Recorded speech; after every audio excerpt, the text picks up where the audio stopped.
केशवदीप त्रिवेदी जी बैठे रहिए। राधा वल्लभ शेरवंश। गुरुदेव, आपने आदेश किया था कि बाहर का बिल्कुल भी नहीं पाना, क्योंकि किस पद्धति से बना है इसका बहुत ज्यादा ख्याल नहीं रखते बाहर के लोग। तो क्या हमें प्रसाद भी नहीं पाना चाहिए? किसका प्रश्न है? देखो बच्चा, ये हमने नहीं बैठे, ये आदेश हमने उन उपासकों को किया है जो विरक्त भाव से भगवान के मार्ग में चल रहे हैं, और जो गृहस्थ वृंदावन वास करके भगवत प्राप्ति के मार्ग में चल रहे हैं उनको, सार्वजनिक नहीं।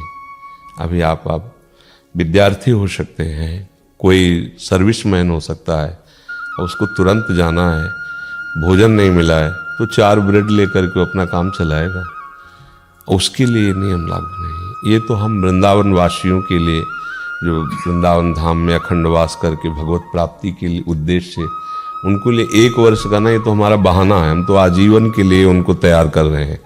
आजीवन में बाजार का बना हुआ मत पाओ। अभी 1 वर्ष में बांध दिया तो 1 वर्ष का इंतजार कर रहे हैं, जहाँ वो तारीख आई तो हम आगे के लिए फिर बढ़ा देंगे। हाँ, तो आप लोग नहीं, आप बच्चे हो, जब जैसी परिस्थिति हो वैसा देखो। अब स्कूल जाना है, जल्दी में तैयारी करनी, 4 ब्रेड में मक्खन लगाया, नमक लगाया, खाया, चल दिया।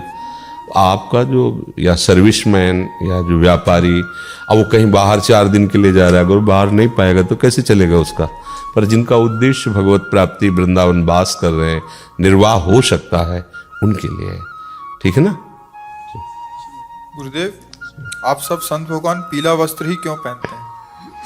हमारे स्वामिनी जी का जो आभा मंडल है, पीतारुण छवि मनंत तरिल्लताभाम, पीत और अरुणिमा ली है अनंत बिजलियों की कांति।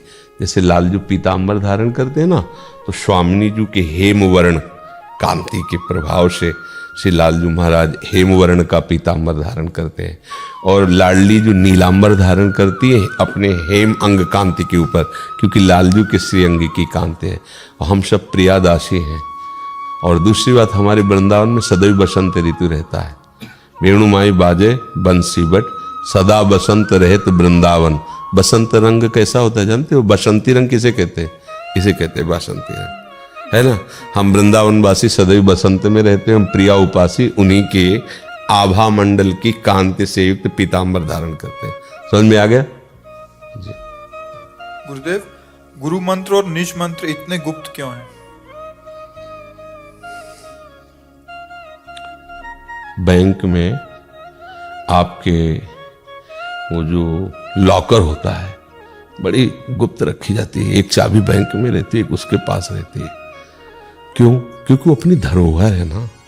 धरोहर फुटपाथ में थोड़ी रखी जाती है, लॉकर में बड़ा सुरक्षित रखा जाता है। तो हृदय रूपी लॉकर में गुप्त इन मंत्रों को रखा जाता है, क्योंकि ये धरोहर है, ये संपत्ति है, भागवतिक संपत्ति। ये तो विनाश वाली संपत्ति है, उसकी इतनी सुरक्षा, तो अविनाशी संपत्ति की तो बहुत सुरक्षा होनी चाहिए ना। कोई इसका दुरुपयोग न कर सके, कोई इसके साथ छेड़खानी न कर सके इस संपत्ति के साथ।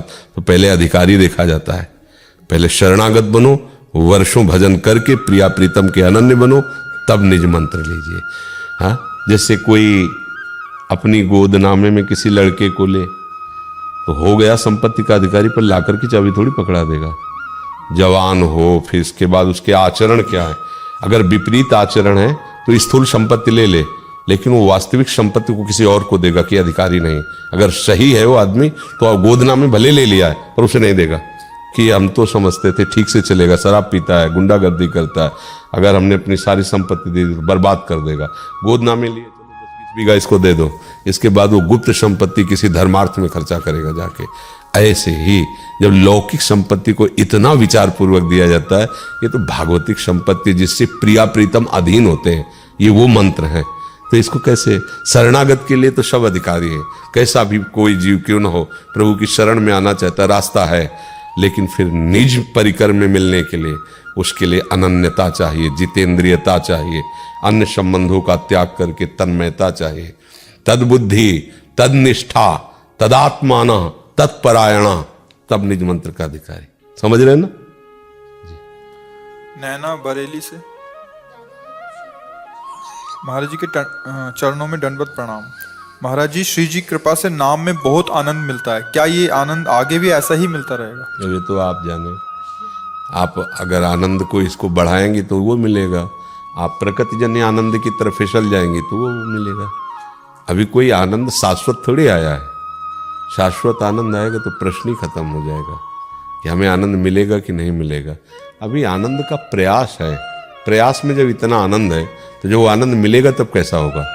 तो इसलिए हमको अगर ये समझ में आ गया कि नाम जपने में आनंद है, तो फिर और जहाँ जहाँ भ्रम है कि आनंद है क्या, उसे छोड़ना होगा और नाम की तरफ बढ़ना होगा, तो शाश्वत आनंद में पहुंच जाओगे।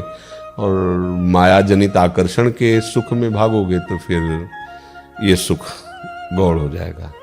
जो भोग और ऐश्वर्य के सुखों में सुखी हो रहा है, वो कभी परमात्मा सुख का अनुभव करने की चेष्टा ही नहीं करता। वो कभी परमात्मा सुख की प्राप्ति हो ऐसा संकल्प भी नहीं कर सकता। भोगेश्वर प्रसक्ता नाम तया प्रहत चेतसाम व्यवसायत्मिका बुद्धि समाधो न विधीयते। आप खुद कह रहे हैं मुझे नाम में आनंद आ रहा है, तो आपने और भी सब विषय देखे हैं। अब नाम को पकड़ लीजिए कि असली आनंद यही। तो जब आप पकड़ लेंगे तो फिर वो नाम कैसे छोड़ेगा। आप छोड़ देंगे तो फिर ये आपके हाथ में है कि आनंद बढ़ेगा कि घटेगा। आप कितनी रफ्तार से नाम को चला रहे हैं ये आप देखेंगे ना, कितने समय तक जपते हैं ये आप देखेंगे ना, कितना नाम को महत्व दे रहे हैं ये आप देखेंगे ना। आपसे ही आनंद का अनुभव होगा, दूसरा कोई भी उपदेश कर सकता है।